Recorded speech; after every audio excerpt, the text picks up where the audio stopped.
Hello, dear students. I am Dr. Vinita Mohan Chaudhary. Once again, welcome to my channel. आज की हमारी video का शीर्षक है भारत में शांति हेतु दार्शनिक विचार, जिसमें आज हम महात्मा गांधी जी के दर्शन और शिक्षा दर्शन के बारे में जानकारी प्राप्त करेंगे। साथ ही यह जानकारी भी प्राप्त करेंगे कि उनकी शिक्षा का शांति के लिए किस प्रकार प्रयोग किया जा सकता है या उनकी शिक्षा शांति की शिक्षा प्रदान करने में किस प्रकार प्रभावी है। तो शुरू करते हैं गांधी जी के जीवन परिचय से। महात्मा गांधी का पूरा नाम मोहनदास करमचंद गांधी था।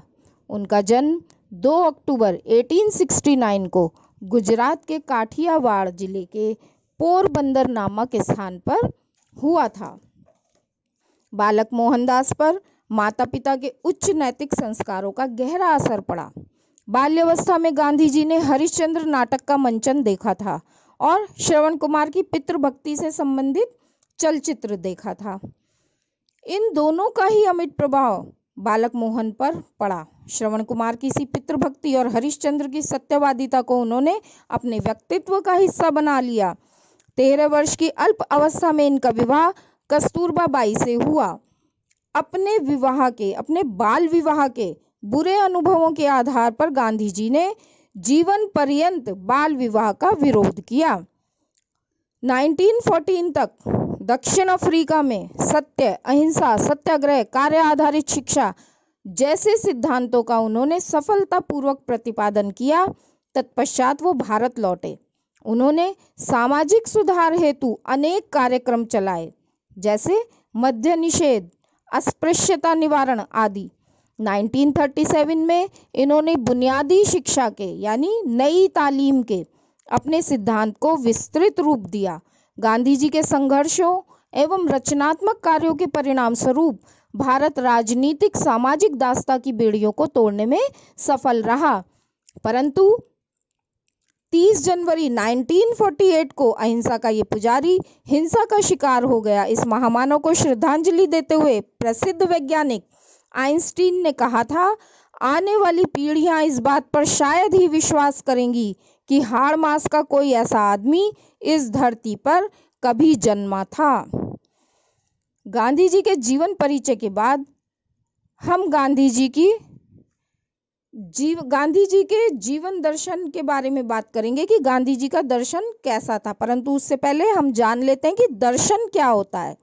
दर्शन अंग्रेजी भाषा के फिलॉसफी शब्द का रूपांतर है। इस शब्द की उत्पत्ति ग्रीक के 2 शब्दों फिलॉस तथा सोफिया से हुई है। फिलॉस का अर्थ है प्रेम अथवा अनुराग और सोफिया का अर्थ है ज्ञान। इस प्रकार फिलॉसफी अर्थात दर्शन का शाब्दिक अर्थ ज्ञान का अनुराग अथवा ज्ञान के प्रति प्रेम है।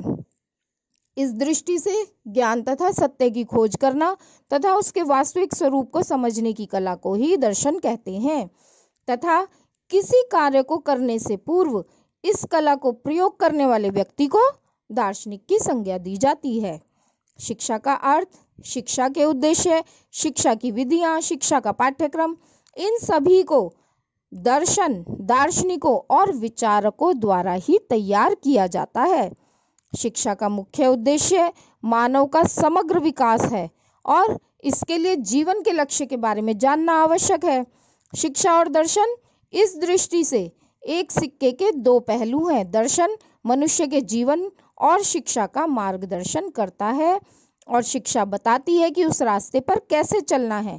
शिक्षा की सफलता इन्हीं लक्ष्यों और उद्देश्यों की पूर्ति पर आधारित है, अर्थात हमारे जीवन के जो लक्ष्य हैं वो दर्शन बताता है और उनको हमें बढ़ाना कैसे है ये हमें शिक्षा बताती है। अब दर्शन के अर्थ को समझने के बाद अब हम देखेंगे कि गांधी जी के दार्शनिक विचार क्या थे। आधुनिक भारतीय जीवन और सोच पर सर्वाधिक प्रभाव महात्मा गांधी के विचारों का पड़ा, क्योंकि उनका तत्व चिंतन केवल वैचारिक न होकर प्रत्यक्ष अनुभूति और प्रयोग पर आधारित था। महात्मा गांधी के विचारों और कार्यों पर भारतीय चिंतन, विशेषतः उपनिषदों का तो प्रभाव पड़ा ही, साथ ही रस्किन, टॉल्स्टॉय, थोरो ऐसे विद्वानों के सामाजिक आर्थिक दृष्टिकोण का भी प्रभाव पड़ा। इन सब का समन्वित रूप गांधी जी के सर्वोदय दर्शन में दिखाई देता है। सर्वोदय यानी सबका उदय, सबकी भलाई, जिसमें केंद्र में व्यक्ति होता है जो बढ़कर समष्टि या समाज हो जाता है। लक्ष्य है आत्मोदय के साथ साथ सबका उदय।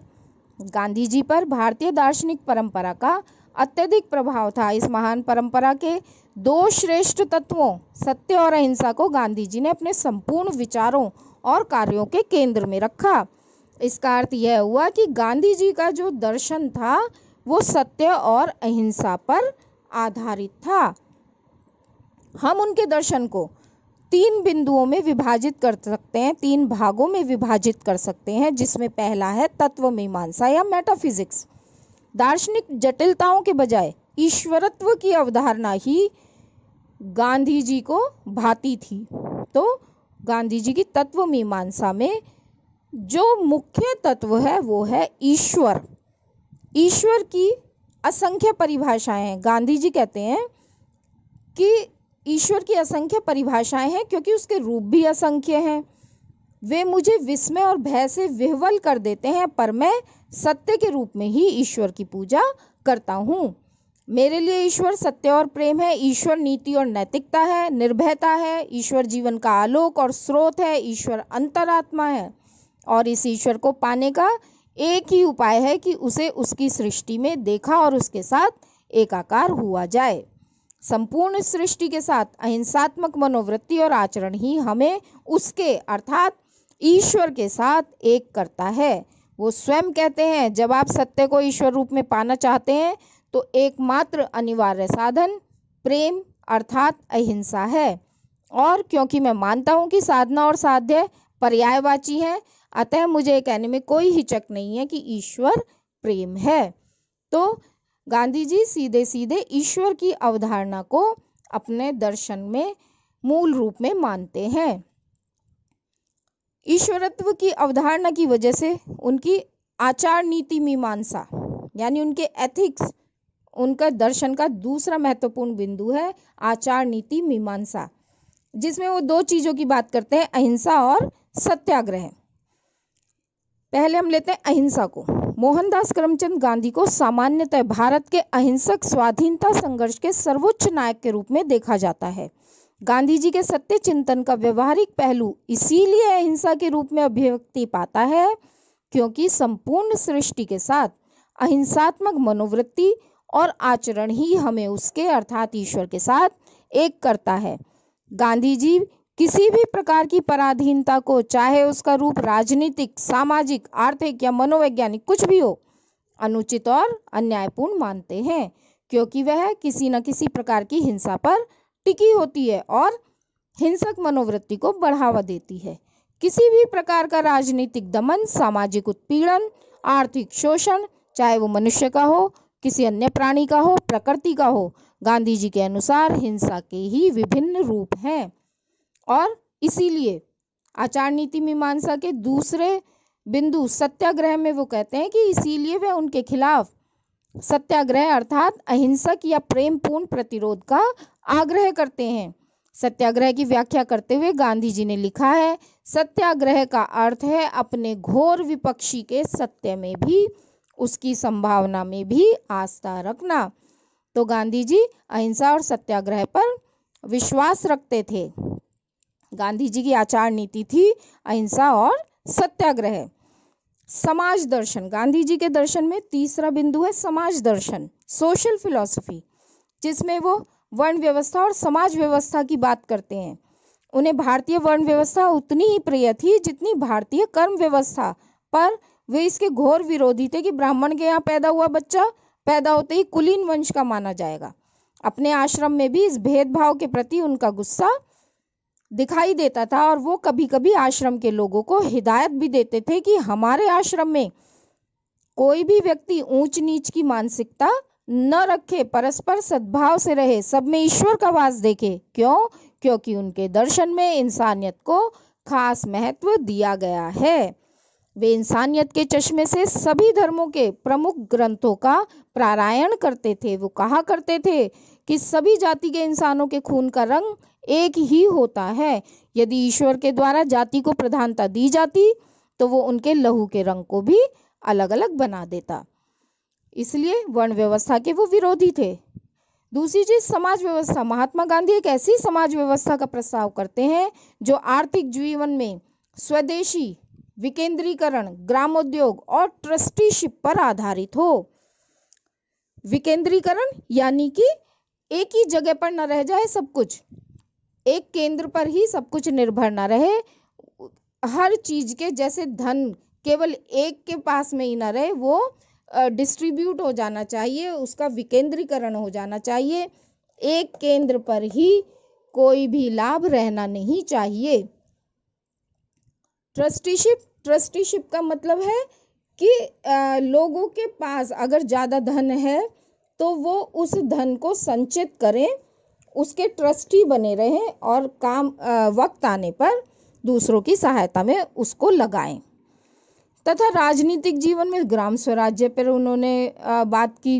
गांधी जी की समाज व्यवस्था की आदर्श इकाई स्वावलंबी गांव हैं, यानी ऐसे गांव जो कि स्वावलंबी हों, खुद से ही अपने कार्य कर सकें। इसी को राजनीति और अर्थशास्त्र में राजनीतिक और आर्थिक विकेंद्रीकरण कहा जाता है, जो गांधी जी की कल्पना के स्वराज का संस्थानिक स्वरूप है। महात्मा गांधी मानते हैं कि अहिंसक व्यक्ति के निर्माण के लिए एक और अहिंसक सामाजिक व्यवस्था जरूरी है, क्योंकि व्यक्ति बड़ी हद तक अपने वातावरण की उपज होता है। जैसा वातावरण होता है व्यक्ति वैसा ही होता है। इसलिए अगर आप अहिंसक व्यक्ति का निर्माण करना चाहते हैं तो सामाजिक व्यवस्था भी अहिंसक होनी चाहिए। और दूसरी ओर वो कहते हैं एक अहिंसक शिक्षा प्रणाली की भी जो व्यक्ति के समाज में शामिल होने की तैयारी है। यानी दो चीजें चाहिए, अहिंसक सामाजिक व्यवस्था और अहिंसक शिक्षा प्रणाली। अहिंसा और सर्वधर्म समभाव की गांधी जी की अवधारणा मानव अधिकारों की आधारशिला है। उपरोक्त तथ्यों के आलोक में ये बात स्पष्ट हो जाती है कि गांधी दर्शन से शांति और मानव अधिकार स्थापित होगा। गांधी जी के दर्शन को जानने के बाद, गांधी जी के विचारों को जानने के बाद हम गांधी जी के शिक्षा संबंधी विचारों को देखते हैं। महात्मा गांधी ने शिक्षा को परिभाषित करते हुए कहा, शिक्षा से मेरा अभिप्राय बालक तथा मनुष्य में निहित शारीरिक, मानसिक और आत्मिक श्रेष्ठतम शक्तियों का अधिकतम विकास है। गांधी जी भारतीय जीवन को सुखी संपन्न बनाना चाहते थे। वो व्यक्ति, समाज और देश की राजनीतिक, आर्थिक, सामाजिक दास्ता का विरोध कर स्वतंत्रता और स्वावलंबन के आकांक्षी थे। अतः शिक्षा को वे सार्वभौमिक रूप में प्रसारित करना चाहते थे। उनका मंतव्य था कि साक्षरता न तो शिक्षा का अंत है और न शिक्षा का प्रारंभ, ये तो मात्र एक साधन है जिसके द्वारा स्त्री और पुरुष को शिक्षित किया जा सकता है। महात्मा गांधी सच्ची शिक्षा में उस चीज को मानते थे, उस शिक्षा को मानते थे जो बालक की आध्यात्मिक, मानसिक और शारीरिक शक्तियों का विकास करे। गांधी जी ने शारीरिक श्रम की नैतिकता पर आधारित शिक्षा दर्शन का विकास किया। महात्मा गांधी औपनिवेशिक शिक्षा व्यवस्था को भारत के लिए हानिकारक मानते थे। गांधी जी ने अंग्रेजों द्वारा विकसित शिक्षा पद्धति की 3 महत्वपूर्ण कमियां बताईं। सबसे पहले, यह विदेशी संस्कृति पर आधारित थी जिसने स्थानीय संस्कृति को लगभग समाप्त कर दिया था। दूसरी चीज, यह हृदय और हाथ की संस्कृति की उपेक्षा कर पूर्णतः दिमाग तक ही सीमित रह जाती है। और तीसरी चीज उन्होंने कही, विदेशी भाषा के माध्यम से सही शिक्षा संभव नहीं है भारत में। गांधी जी ने अंग्रेजी शिक्षा को मानसिक गुलामी का कारण बताया। वो कहते हैं, अंग्रेजी शिक्षा लेकर हम अपने राष्ट्र को गुलाम बना रहे हैं। अंग्रेजी शिक्षा से दंभ, राग, जुल्म, लालच इत्यादि इत्यादि बढ़े हैं। और इसी कारण गांधी जी ने अपनी शिक्षा के आधारभूत सिद्धांतों को सामने रखा। गांधी जी ने शारीरिक श्रम की नैतिकता पर आधारित शिक्षा दर्शन का विकास किया। इसे उपनिवेशवाद के आर्थिक और सांस्कृतिक प्रभुत्ववादी शोषण के विकल्प के रूप में प्रस्तुत किया गया। गांधी जी की दृष्टि में आधुनिक मशीनी सभ्यता अनैतिक थी और उनका मानना था कि ये अंततः विनाश की ओर ले जाएगी।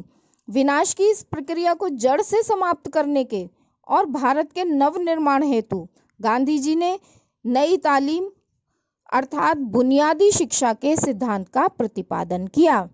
ये जनता के स्वराज हासिल करने के लिए जनता की शिक्षा का राष्ट्रीय कार्यक्रम था। टॉलस्टॉय आश्रम के अपने अनुभवों के आधार पर महात्मा गांधी ने शिक्षा को स्वावलंबी बनाने का विकल्प सामने रखा, जिसे बुनियादी शिक्षा या नई तालीम कहा जाता है। इनके द्वारा प्रतिपादित शिक्षण की प्रमुख विशेषताएं इस प्रकार थीं। सबसे पहले 7 से 14 वर्ष तक के उम्र के सभी बालकों को अनिवार्य और निःशुल्क शिक्षा दी जाए। दूसरी चीज, पूरी शिक्षण व्यवस्था के केंद्र में कोई ना कोई शिल्प अथवा हस्त उद्योग होना चाहिए। बालकों को बचपन से ही कोई ना कोई शिल्प या हस्तकला सिखानी चाहिए। तीसरी चीज उन्होंने कही, शिक्षण का माध्यम बच्चे की मातृभाषा होना चाहिए, क्योंकि मातृभाषा में बालक जल्दी और सही तरीके से सीखता है। फिर उन्होंने कहा शिक्षा स्वावलंबी हो, यानी खर्च का वहन अध्यापकों और छात्रों द्वारा किए गए शिल्प और हस्त उद्योग की शिक्षा के द्वारा किए गए उत्पादन कार्यों से किया जाए। पांचवी चीज उन्होंने कही, हिंदी या हिंदुस्तानी की शिक्षा पूरे भारतवर्ष में अनिवार्य होनी चाहिए। स्पष्टतः गांधी जी लाभ प्रदान करने वाले उत्पादक कार्य के जरिए शिक्षा देना चाहते थे। उनके अनुसार मुख्य प्रश्न आत्मसंतुष्टि का था। शारीरिक परिश्रम के उद्देश्य को स्पष्ट करते हुए महात्मा गांधी ने कहा, शारीरिक कार्य के प्रशिक्षण का उद्देश्य ऐसी वस्तुएं बनाना होना चाहिए जो बेची जा सके। बच्चे इसलिए काम करेंगे क्योंकि इससे उनका मनोरंजन होता है और उन्हें बौद्धिक प्रेरणा भी मिलती है। इस प्रकार गांधी जी कहते हैं कि बालकों को उनके अनुसार सिखाना चाहिए, उनका मनोरंजन भी होता रहे और उनको प्रेरणा भी मिलती रहे और वो हस्तशिल्प सीख भी जाएं। और वो कहते हैं इससे एक फ़ायदा और होगा कि जब बालक अपने हाथ से काम करेगा तो वो प्रत्येक हाथ से काम करने वाले की महत्ता को समझेगा। मान लीजिए कि वो बागबानी करता है तो उसे पता चलेगा कि एक फल को, एक फूल को उगाने में कितनी मेहनत करनी पड़ती है, और तब वो एक बागबान, एक माली के महत्व को समझेगा। अब हम आते हैं शिक्षा के उद्देश्यों पर कि गांधी जी ने जो ये सिद्धांत दिए उनको हम बालकों को सिखाएंगे कैसे, और वो शिक्षा, इस प्रकार की शिक्षा देने के लिए गांधी जी ने शिक्षा के उद्देश्य 2 प्रकार के बताए। गांधी जी ने शिक्षा के व्यापक उद्देश्य निश्चित किए। इन्हें उन्होंने 2 भागों में वर्गीकृत कर दिया, वैयक्तिक उद्देश्य और सामाजिक उद्देश्य। वैयक्तिक उद्देश्य का अर्थ है व्यक्ति के अपने विकास के उद्देश्य, और इसके लिए उन्होंने किसी भी व्यक्ति के व्यक्तित्व के विकास के लिए 2 उद्देश्यों का समर्थन किया, चरित्र निर्माण और सर्वांगीण विकास। चरित्र निर्माण, महात्मा गांधी ने चरित्र निर्माण को शिक्षा का उच्चतम लक्ष्य माना। उनके अनुसार अगर विद्यार्थियों के चरित्र की नींव मजबूत हो जाए तो अन्य सब बातें स्वतः ही सीखी जा सकती हैं। फिर उन्होंने कहा सर्वांगीण विकास। महात्मा गांधी केवल बौद्धिक विकास को विकलांगता मानते थे। उन्होंने सर्वांगीण विकास के लिए 3H की शिक्षा देना आवश्यक माना। 3H, हेड, हैंड, हार्ट, मस्तिष्क, हाथ और हृदय, इन तीनों की समन्वित शिक्षा ही व्यक्ति को उच्चतम विकास तक ले जा सकती है, व्यक्ति का सर्वांगीण विकास कर सकती है। इसलिए उन्होंने 3H की शिक्षा को आवश्यक माना। दूसरी चीज वो कहते हैं सामाजिक उद्देश्य, यानी समाज के विकास के उद्देश्य। व्यक्ति के विकास के पश्चात हमको सामाजिक उद्देश्यों को ध्यान में रखना चाहिए, जिसमें पहला है स्वावलंबी नागरिक का निर्माण करना। शिक्षा का उद्देश्य ऐसा होना चाहिए जिससे कि एक स्वावलंबी नागरिक का निर्माण हो। महात्मा गांधी देश के हर व्यक्ति को शारीरिक श्रम द्वारा उत्पादन कार्य करते हुए देखना चाहते थे। मानव श्रम की शिक्षा देकर वो कुशल नागरिकों का निर्माण करना चाहते थे। दूसरी चीज वो कहते हैं सर्वोदय समाज का विकास करने का उद्देश्य। गांधी जी समाज के सभी व्यक्तियों को विकास का अवसर देने की वकालत करते थे। समाज के निर्धनतम व्यक्ति का विकास ही महात्मा गांधी का सपना था। वे इस क्रांतिकारी उद्देश्य की प्राप्ति के लिए शिक्षा को शक्तिशाली साधन मानते थे। तीसरी चीज वो कहते हैं ग्राम स्वराज की स्थापना। गांधी जी केवल अंग्रेजी दास्ता से ही मुक्ति नहीं चाहते थे, वरन वे मानव का मानव के द्वारा शोषण करने की हर संभावना को समाप्त करना चाहते थे और इसीलिए वो ग्राम स्वराज की स्थापना करना चाहते थे। तो इस प्रकार महात्मा गांधी शिक्षा के द्वारा न केवल व्यक्ति वरन समाज और राष्ट्र की समस्त बुराइयों को समाप्त करना चाहते थे और शिक्षा के इन उद्देश्यों को प्राप्त करने के लिए गांधी जी ने पाठ्यक्रम का निर्माण किया। अपने शिक्षा सिद्धांत के अनुरूप ही महात्मा गांधी ने बुनियादी शिक्षा के पाठ्यक्रम का निर्माण किया। बच्चे, समाज और देश की आवश्यकता को देखते हुए उन्होंने क्रियाशील पाठ्यक्रम का निर्माण किया। अपने द्वारा प्रस्तावित नई तालीम या बुनियादी शिक्षा के लिए उन्होंने निम्नलिखित विषयों को अपनी पाठ्यचर्या में स्थान दिया। क्रियाशील पाठ्यक्रम का अर्थ यह है कि ऐसा पाठ्यक्रम जिसमें बालक लर्निंग बाय डूइंग के द्वारा सीखे, कार्य करते हुए सीखे। इसमें पहला है शिल्प या हस्तोद्योग का पाठ्यक्रम। शिक्षा में ऐसा पाठ्यक्रम होना चाहिए कि जैसे बागवानी, कृषि, कताई बुनाई, मिट्टी का काम इत्यादि इत्यादि।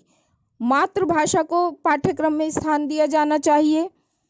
हिंदी या हिंदुस्तानी को पाठ्यक्रम में स्थान दिया जाना चाहिए।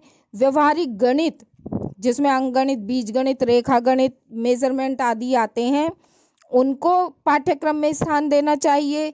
सामाजिक विषयों को पाठ्यक्रम में स्थान देना चाहिए जिससे कि बालक जो है नागरिक शास्त्र, इतिहास, भूगोल आदि का अध्ययन कर सके। सामान्य विज्ञान सिखाया जाना चाहिए कि बालक जो है वो वनस्पति विज्ञान, बायोलॉजी, केमिस्ट्री, फिजिक्स इन सब के बारे में जान सके। संगीत और चित्रकला का ज्ञान देना चाहिए। पाठ्यक्रम ऐसा हो कि बालक संगीत और चित्रकला के बेसिक ज्ञान प्राप्त कर सके। स्वास्थ्य विज्ञान का पाठ्यक्रम होना चाहिए कि कैसे सफाई रखी जाती है, व्यायाम कैसे करना है, खेलकूद आदि आदि को पाठ्यक्रम में रखना चाहिए। और सबसे महत्वपूर्ण, गांधी जी के अनुसार आचरण शिक्षा को भी पाठ्यक्रम में स्थान देना चाहिए जिसमें बालकों को नैतिक शिक्षा, समाज सेवा आदि को करवाना चाहिए। यहाँ यह तथ्य ध्यान देने योग्य है कि गांधी जी के पाठ्यक्रम में क्राफ्ट और शिल्प केवल शिक्षा नहीं है, ये शिल्प के माध्यम से शिक्षा है। यानी कि हम शिक्षा दे रहे हैं, अलग अलग नहीं, शिल्प के माध्यम से शिक्षा दे रहे हैं, बालक करके सीख रहा है। इस तरह के पाठ्यक्रम से बच्चे के 3H का विकास संभव है। गांधी जी के पाठ्यक्रम को किन शिक्षण विधियों द्वारा प्राप्त किया जाएगा उसके बारे में बात करते हैं। महात्मा गांधी ज्ञान की अखंडता पर विश्वास करते थे। वो केवल सुविधा की दृष्टि से ज्ञान को शाखाओं में विभक्त करते थे। महात्मा गांधी ने बच्चों को समन्वित रूप से शिक्षा देने के लिए जिस विधि का प्रयोग किया उसका नाम है समन्वय विधि या समवाय विधि। इस विधि के केंद्र में किसी शिल्प या उद्योग या कार्यकलाप को उन्होंने रखा। अन्य विषयों को इससे जोड़कर पढ़ाया जाना चाहिए, ऐसा वो कहते हैं कि कोई भी एक शिल्प होना चाहिए और उससे जोड़कर बाकी विषयों को पढ़ाया जाए। जैसे अगर कताई सिलाई सिखा रहे हैं बच्चे को तो साथ में क्या करें, दूसरी जो विषय हैं वो सिखाए जाएंगे। वो किस तरह, जैसे विभिन्न सभ्यताओं में उपयोग किए जाने वाले वस्त्रों का ज्ञान दिया जाए, इतिहास का व्यवहारिक ज्ञान उनको अपने आप हो जाएगा। इसी तरह से कच्चे माल की खरीद में कितने पैसे लगे, तैयार किए सामान को बेचने के बाद कितना लाभ हुआ, इन सब की गणना करेगा तो छात्र गणित का जीवन में उपयोग करना आ जाएगा।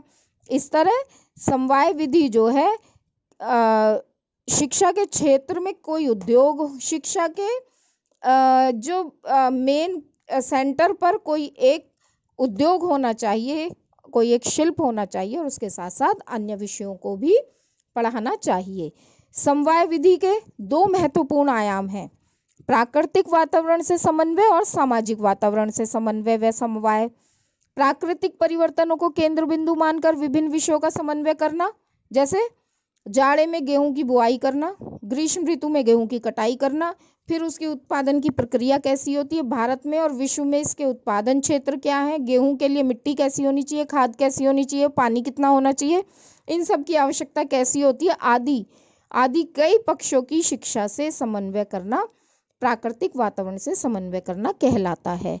सामाजिक परिवेश और समय समय पर आने वाले सामाजिक, धार्मिक और राष्ट्रीय पर्व त्योहार और अन्य सांस्कृतिक आयोजन सामाजिक वातावरण से समन्वय में आते हैं। इनके माध्यम से भी भाषा, गणित, कला इत्यादि का प्रभावशील अध्ययन हो सकता है। तो इस प्रकार पाठ्यक्रम को इन शिक्षण विधियों के द्वारा पढ़ाया जाएगा। अब पढ़ाने वाला कैसा होगा? गांधी जी की दृष्टि में अध्यापक कैसा होना चाहिए? गांधी जी अध्यापक के लिए कहते हैं कि वो सदाचारी होना चाहिए, चरित्रवान होना चाहिए और समर्पण की भावना रखने वाला होना चाहिए। महात्मा गांधी विद्यार्थियों के शारीरिक, मानसिक, बौद्धिक, आत्मिक विकास में शिक्षा की भूमिका को बहुत महत्वपूर्ण मानते थे और कहते थे कि शिक्षक जो है वो सर्वाधिक महत्वपूर्ण है शिक्षा में। वो कहते हैं कि आत्मिक शिक्षा अध्यापक किताबों के द्वारा नहीं बल्कि अपने सद आचरण के द्वारा ही दे सकता है। अगर वो स्वयं झूठ बोले और अपने शिष्यों को सच्चा बोलने के लिए कहे तो वो व्यर्थ होगा, क्योंकि छात्र जानते हैं कि जो टीचर खुद नहीं करता है, जो शिक्षक खुद नहीं करता है, वो क्यों करें। डरपोक शिक्षक शिष्यों को वीरता नहीं सिखा सकता, व्यभिचारी शिक्षक शिष्यों को संयम नहीं सिखा सकता। चरित्रवान अध्यापकों को अपने लिए नहीं तो कम से कम शिष्यों के लिए अच्छा बनना ही चाहिए। गांधी जी वेतन तथा अध्यापन कार्य को एक दूसरे के साथ मिलाना अनुचित मानते थे। शिक्षक केवल वेतन के लिए काम नहीं करता है, अगर वह अध्यापन को वेतन के साथ जोड़ दे तो फिर वो अपना कर्तव्य पूरा नहीं कर सकता। गांधी जी के अनुसार अध्यापन कार्य में सबसे अधिक आवश्यक है समर्पण की भावना। इस प्रकार गांधी जी कहते हैं कि शिक्षक को समर्पण की भावना रखनी चाहिए, शिक्षक को चरित्रवान रहना चाहिए, शिक्षक को सदा सद आचरण करना चाहिए। गांधी जी की छात्रों से संबंधित संकल्पना क्या थी? गांधी जी क्या चाहते थे कि छात्र कैसे हों? गांधी जी हर बालक बालिका में परमात्मा का निवास मानते थे। सभी बालकों की आत्मा समान है पर व्यक्तित्व में भिन्नता हो सकती है। गांधी जी की दृष्टि में सुचारू रूप से अध्ययन करने के लिए पवित्र जीवन आवश्यक है। वो छात्रों को संबोधित करते हुए कहते हैं, तुम्हारी शिक्षा सर्वथा बेकार है यदि उसका निर्माण सत्य और पवित्रता की नींव पर नहीं हुआ है। इसका अर्थ यह है कि गांधी जी चाहते हैं कि छात्र जो है वो सत्य बोलने वाला और पवित्रता का पालन करने वाला होना चाहिए। वो कहते हैं यदि तुम अपने जीवन की पवित्रता के बारे में सतर्क नहीं हुए तो सब व्यर्थ है, चाहे तुम कितने ही महान विद्वान हो जाओ। गांधी जी अनुशासन की बात करते हैं। महात्मा गांधी ने अनुशासन संबंधी अपने विचारों का विकास कुछ धारणाओं के आधार पर किया। वो कहते हैं बच्चे जन्मजात बुरे नहीं होते, वातावरण उन्हें अच्छा या बुरा बनाता है। इसलिए सबसे पहली चीज है अनुशासन बनाने के लिए वातावरण को अनुशासित बनाना होगा, अच्छा बनाना होगा। दूसरी चीज वो कहते हैं प्राकृतिक और सामाजिक परिवेश को स्वच्छ एवं सहयोग पर आधारित कर अनुशासन को बनाए रखा जा सकता है। तीसरी चीज वो कहते हैं विद्यार्थियों के आचरण को सर्वाधिक प्रभावित अध्यापक का आचरण करता है। अनैतिक कार्य भी शारीरिक रोग के समान ही रोग हैं, इसे दूर करने के लिए शिक्षक की सहानुभूति चाहिए, दंड नहीं। तो वो शारीरिक दंड देने के प्रबल विरोधी थे। आत्म अनुशासन पर जोर देते थे। अध्यापकों का उच्च चरित्र और पवित्र आचरण छात्रों का अनुशासन का पाठ पढ़ाने में सर्वाधिक प्रभावशाली है, ऐसा वो मानते थे। आज के जीवन के लिए गांधी जी की परिकल्पना उचित रूप से सर्वश्रेष्ठ है। उनका दर्शन आत्मा की संतुष्टि देता है। यदि आत्मा संतुष्ट है तो मानव की शांति भी बनी रहती है, और जब आदमी मनुष्य शांति में है तो फिर वो दुनिया में भी शांति बनाए रखता है। इस प्रकार हम ये जान पाते हैं कि गांधी जी का जो दर्शन है वो हमें ये सिखाता है कि हमको सुखी और संतुष्ट रहने के लिए कुछ विशेष नियमों का पालन करना चाहिए। तो छात्रों, आज के लिए बस इतना ही। यदि आपको मेरी इस ऑडियो वीडियो द्वारा दी गई जानकारी समझ में आई है तो आगे वीडियो प्राप्त करने के लिए मेरे YouTube चैनल को सब्सक्राइब करिए, साथ ही लाइक शेयर भी करें जिससे आपके अन्य साथियों को भी सहायता प्राप्त हो। Thank you.